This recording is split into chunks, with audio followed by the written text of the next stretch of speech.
In this video, I'll be showing you what to do on how to fix Can't Activate Hotspot on your iPhone. It's a very simple method, so if you find this video helpful, be sure to drop a like and subscribe.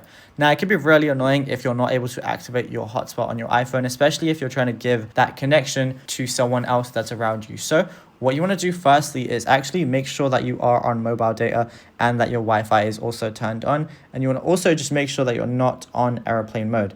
And if you just want to do a quick reset, you can go on airplane mode real quick and then just go off airplane mode, and it's going to reset your mobile data and your internet and all of that stuff. And then from here, go over to your settings application. And then all you want to do from here is scroll down until you find personal hotspot, which is right under mobile service. And then just make sure that allow others to join is turned on. I would always recommend having a Wi-Fi password. And the reason for this is because if you don't have a Wi-Fi password, anyone around you, let's say you're in public, could just connect to your hotspot, which is obviously not what you want. The next thing I would recommend is turning off maximize compatibility. The reason for this is because it can actually slow down your speeds and your hotspot. If you're trying, if someone's trying to connect to your hotspot and they can't, definitely turn off maximize compatibility. Then what I want you to do is go back to settings, go over to general, which is right under battery, and then go over to software update, and just make sure you're on the latest version of iOS, because if you haven't updated your phone in a while and you're on a very outdated version of iOS, your operating system won't work as properly, especially with the built-in features like personal hotspot.